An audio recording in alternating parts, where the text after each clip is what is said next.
Hola, ¿qué tal? ¿Cómo están? Me habían pedido que hiciera un pequeño como resumen de transformación binominal o rectangular a polar y viceversa, ¿ya?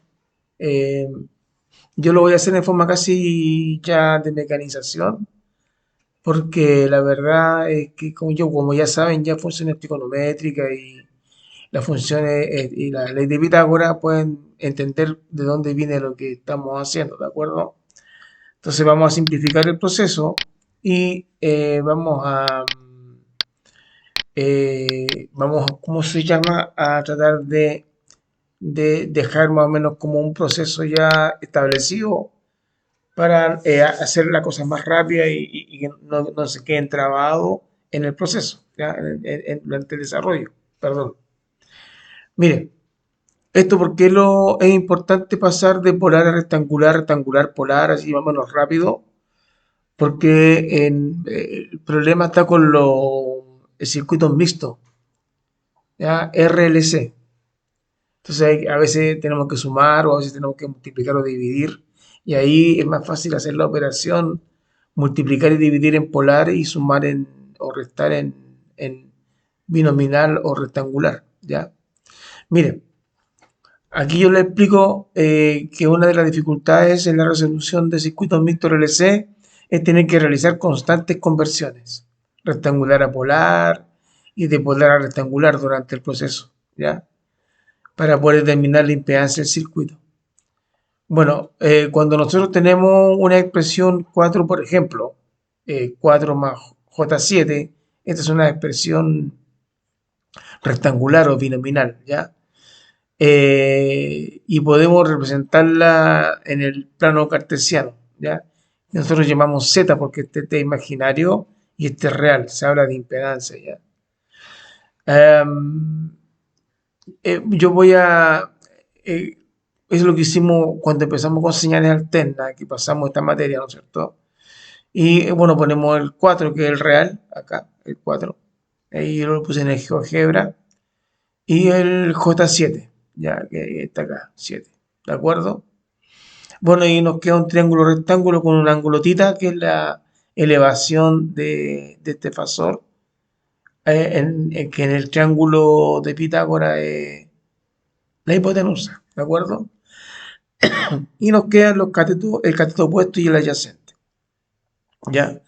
Como se puede ver, el cateto opuesto vale 7 y siempre es el imaginario, siempre. Y el cateto adyacente es el 4 que siempre es el real, o la resistencia, o la suma de la resistencia, ¿ya? Bueno, para llevar a polar ya lo hemos hecho un montón de veces, pero lo vamos ya a dejar más o menos como mecanizado.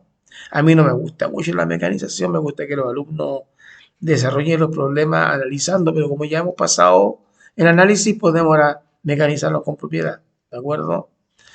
Entonces, para llevar a polar simplemente calculamos la hipotenusa y el ángulo tita, este que está acá. Calculamos el ángulo y la hipotenusa. Entonces, para poder llevar a polar, les recuerdo que es para multiplicar y dividir, ¿ya? No podemos sumar los polares. Bueno, para la magnitud usamos el teorema de Pitágoras y nos queda la magnitud de esta que está acá, la hipotenusa, que para nosotros va a ser la magnitud del fasor. Usamos el teorema de Pitágoras, que es la raíz cuadrada de los catetos al cuadrado, que es el 4 al cuadrado más 7 al cuadrado, ¿cierto? 4 al cuadrado más 7 al cuadrado.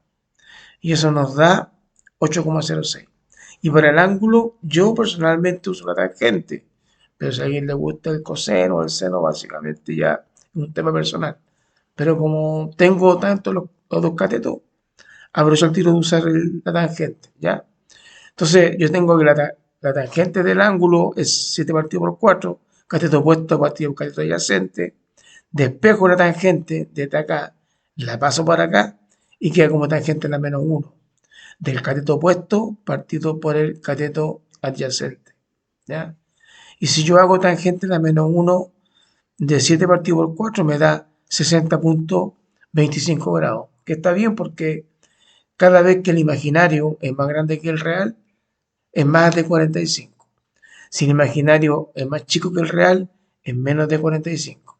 Y si ambos son iguales, nos da justo 45, que es el 90 partido por 2, pues nos queda el cuadrante, ¿no es cierto? Que tiene 90 grados y nos quedan los 45. Para eso tenéis que darnos igual imaginario, igual real, ¿ya? Ok, recuerden, les pongo aquí una notita, recuerden que el cateto opuesto siempre es el imaginario y el cateto adyacente siempre es el real, ¿ya? Bueno, y pongo la magnitud acá, 8,06, y pongo el ángulo 60,25 grados, ¿ya? Ahora bien, ¿qué pasa cuando queremos pasar esto que está acá a binominal o rectangular? Miren, es bien sencillo. Yo sé que el cateto adyacente está dado por el coseno, porque el coseno es cateto adyacente partido por la hipotenusa. Y yo sé que el opuesto es el seno, porque el seno es cateto opuesto partido por la hipotenusa. Así que si yo quiero calcular el cateto adyacente, uso el coseno. Y si quiero calcular el cateto opuesto, uso el seno. ¿De acuerdo? Entonces,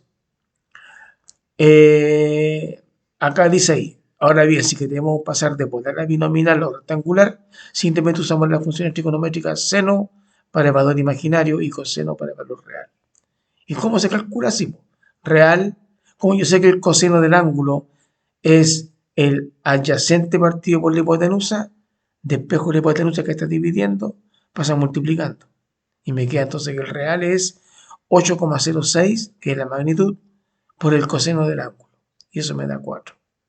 Y el imaginario, ¿no es cierto? Yo sé que el seno del ángulo es el opuesto partido por la hipotenusa, este que está bajito, paso multiplicando, está dividiendo, y me queda que el imaginario es la magnitud por el seno del ángulo del tita, que es 60,25, y me da 7, pero como yo sé que es el imaginario, le pongo la jotita ahí, ¿ya? Y volvemos al binominal 4 más J7, que podemos sumar y restar. ¿De acuerdo? Entonces, ese proceso ya háganlo mecánico. ¿No? Ah, si quiero real, entonces la hipotenusa, la magnitud, por el coseno del ángulo. Ah, si quiero el imaginario, es la magnitud por el seno del ángulo. ¿De acuerdo?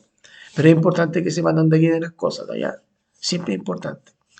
Bueno, eso. Entonces, ese proceso lo van a tener que usar de ida y vuelta a medida que vayan resolviendo la parte más complicada de un circuito mixto RLC, que es usar los tres elementos, ¿no es cierto? Y en paralelo, y bueno, ahí tienen que sumar y restar y o multiplicar también, ahí hay que usar las conversiones, ¿da? Bueno, eso. Entonces, ¿qué es lo que me queda ahora? Resolverles un problema paso a paso, detallado, ¿no es cierto? Con el fin de que ustedes lo vayan usando como referencia. ¿Ya? Eso pues chiquillo. ¿Ya? Cualquier cosita, como siempre, me comunica. ¿Ya? Ahí nos vemos. Chao.